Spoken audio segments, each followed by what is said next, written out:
Cerita dimulai dengan menggambarkan kehidupan sehari-hari para nelayan kerang di pesisir pantai. Di antara mereka terdapat sepasang kekasih bernama Mira dan Goyo.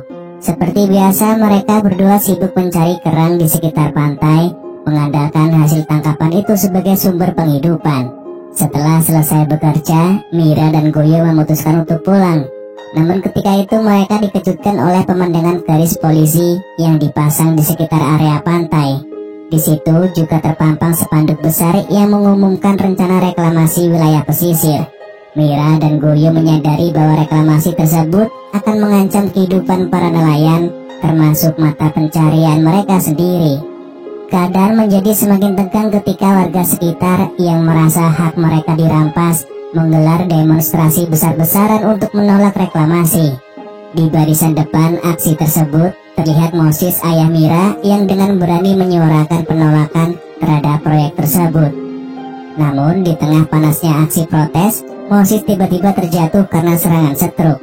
Kejadian itu membuat suasana berubah menjadi panik dan Moses segera dibawa ke rumah sakit. Dokter mengatakan bahwa Moses memerlukan terapi insentif untuk memulihkan kondisinya. Hal ini menambah beban pikiran Mira karena biaya terapi tentu tidaklah murah. Mira merasa putus asa mengetahui bahwa ia harus memikul tanggung jawab besar untuk mengurus ayahnya. Di sisi lain, Goyo sebagai kekasihnya berusaha mendukung Mira semampunya. Dengan penuh penyesalan, ia meminta maaf karena tidak bisa membantu lebih banyak secara finansial. Meski begitu, Goyo tetap berusaha memberikan kekuatan kepada Mira, meyakinkannya bahwa ia akan selalu berada di sisinya dalam menghadapi semua cobaan ini. Keesokan harinya, Mira memutuskan untuk mendatangi kantor balai wilayah setempat dengan harapan dapat menyampaikan langsung permohonannya agar proyek reklamasi dihentikan. Saat tiba di sana, ia bertemu dengan salah satu staf bernama Thalia. Mira menyampaikan bahwa ia ingin bertemu dengan kepala wilayah yang bernama Douglas untuk membahas permasalahan penting tersebut. Namun Thalia menjelaskan bahwa Douglas sedang sibuk dan menyarankan Mira untuk kembali di lain waktu. Ketika Mira hendak meninggalkan tempat itu dengan perasaan kecewa, pintu ruangan Douglas tiba-tiba terbuka dan ia keluar. Melihat kesempatan ini, Mira segera menghampirinya dan memperkenalkan diri. Dengan penuh semangat, Mira menjelaskan maksud kedatangannya serta kekhawatirannya tentang dampak negatif yang akan ditimbulkan oleh reklamasi terhadap kehidupan warga pesisir. Ia juga mengungkapkan bahwa keluarganya, terutama ayahnya, sangat bergantung pada hasil laut untuk bertahan hidup, sementara ayahnya kini membutuhkan biaya besar untuk terapi akibat penyakit yang dideritanya. Setelah mendengar cerita Mira, Douglas kemudian memberikan tawaran yang tidak terduga oleh Mira. Douglas mengusulkan agar Mira bekerja di kantornya dengan alasan bahwa pekerjaan tersebut dapat membantu Mira mendapatkan penghasilan tambahan untuk mengobati ayahnya. Tawaran ini tentu saja membuat Mira merasa lega dan bersyukur. Dengan penuh semangat, ia menerima tawaran tersebut, berharap langkah ini dapat menjadi awal dari perubahan yang lebih baik bagi dirinya dan keluarganya. Malam itu Mira bertemu dengan Goyo untuk berbagi kabar gembira. Dengan penuh keyakinan, Mira menceritakan bahwa proyek reklamasi pantai kemungkinan besar tidak akan dilanjutkan. Ia juga menyampaikan bahwa dirinya telah mendapatkan tawaran pekerjaan di balai wilayah setempat. Mira berharap kabar ini tidak hanya menjadi angin segar bagi warga pesisir, tetapi juga menjadi solusi untuk mengumpulkan uang yang dibutuhkan untuk pengobatan ayahnya. Sebagai bentuk perayaan atas kabar baik tersebut, Mira dan Goyo memutuskan untuk bermain futsal bersama di malam itu. Namun ada sesuatu yang berbeda dari permainan mereka. Di sini Goyo tidak memasukkan gol ke gawang Mira dan ia hanya bermain-main di area gawang saja. Hal ini karena keduanya telah bersepakat untuk menjaga batasan tertentu dalam hubungan mereka hingga tiba saatnya mereka resmi menikah. Ketika di rumah, dengan penuh semangat Mira memberitahukan bahwa ia akan segera mulai bekerja di balai wilayah. Mira meyakinkan sang ayah bahwa pekerjaan ini tidak hanya akan membantu meringankan beban ekonomi keluarga, tetapi juga menjadi langkah nyata untuk membiayai terapi ayahnya. Dengan penuh tekad, Mira berjanji untuk melakukan segala cara agar ayahnya bisa pulih sepenuhnya dan kembali sehat seperti sedia kala. Keesokan harinya, Mira memulai hari pertamanya bekerja di balai wilayah. Goyo dengan setia mengantarkannya hingga ke kantor, memberikan semangat untuk Mira memulai pekerjaan barunya.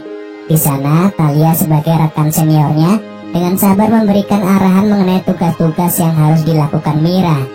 Ia menjelaskan secara rinci hal-hal penting yang menjadi tanggung jawab Mira agar bisa menyesuaikan diri dengan cepat di lingkungan kerja barunya. Namun, malam itu saat Mira pulang bekerja, ia mendapati kondisi ayahnya semakin memburuk. Ayahnya terlihat kesakitan dan Mira sadar bahwa ia harus segera membawa sang ayah ke klinik untuk mendapatkan perawatan. Sayangnya Mira tidak memiliki cukup uang untuk membayar biaya pengobatan.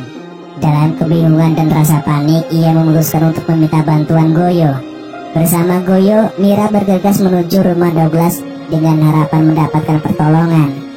Ketika mereka tiba, ternyata Douglas sedang mengadakan pesta ulang tahun bersama rekan-rekannya. Mira mencoba untuk tidak mengganggu suasana, tetapi sebuah insiden kecil terjadi. Seorang tamu tanpa sengaja menumpahkan minuman ke baju Mira hingga membuatnya basah. Melihat hal itu, Thalia yang juga hadir di acara tersebut langsung menghampiri Mira. Dengan sikap peduli, Thalia menawarkan bantuan dan memberikan baju ganti untuk Mira. Setelah selesai mengganti bajunya, Douglas mendekat. Mira kemudian menyerahkan kerang yang sudah ia bawa sebagai bentuk perhatian dan harapan. Setelah itu, Mira dengan terbuka mengungkapkan kesulitan yang tengah dihadapinya, terutama mengenai kebutuhan uang untuk biaya pengobatan ayahnya. Namun, alih-alih langsung menanggapi permintaan Mira, Douglas justru mengajaknya untuk menikmati minuman bersamanya, mengingat malam itu adalah perayaan ulang tahunnya. Sambil menikmati minuman, Mira kembali mengungkapkan kekhawatirannya terkait dengan reklamasi yang mengancam mata pencarian warga pantai termasuk keluarganya.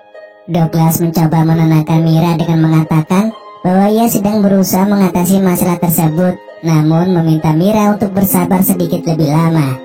Tanpa banyak berpikir, Douglas yang melihat Mira mulai mabuk langsung mengajaknya untuk bermain futsal sebagai cara untuk bersenang-senang. Dengan semangat mereka segera memulai permainan futsal. Malam itu, Douglas berhasil mengacaukan pertahanan Mira dan untuk pertama kalinya, gawang Mira berhasil dijebol oleh tembakan Douglas. Setelah kejadian malam itu, sikap Mira terhadap Goyo mulai berubah. Ia tampak lebih dingin dan kurang memperhatikan Goyo seperti sebelumnya. Tidak hanya itu, Douglas semakin sering memanfaatkan Mira di tempat kerjanya. Setiap kali Mira mengungkapkan kekhawatirannya tentang reklamasi, Douglas selalu memberi janji bahwa ia akan menghentikannya, namun dengan syarat bahwa Mira harus lebih sering bermain futsal bersama dirinya. Mira merasa terjebak dalam permainan ini, dihadapkan pada dilema antara tujuan pribadinya dan iming-iming dari Douglas. Di sisi lain, Goyo merasa kecewa dan bingung dengan perubahan sikap Mira. Ia mulai merasa ada yang tidak beres dan berusaha untuk mencari tahu apa yang sebenarnya terjadi. Suatu hari, Goyo akhirnya mengetahui bahwa Mira telah berselingkuh dengan Douglas. Hal ini mengungkapkan kenyataan yang menyakitkan bagi Goyo, dan hubungan mereka pun semakin renggang. Pertengkaran di antara mereka tidak dapat lagi dihindari karena Goyo merasa sangat dikhianati. Pada akhirnya, Mira pun menyaksikan kenyataan yang lebih pahit. Ia melihat bahwa reklamasi yang dijanjikan akan dihentikan oleh Douglas ternyata tetap berlangsung. Pekerja reklamasi masih aktif di area pantai dan mulai menggusur mata pencarian para nelayan di sana. Saat itu, Mira merasa sangat dikhianati dan kecewa karena ternyata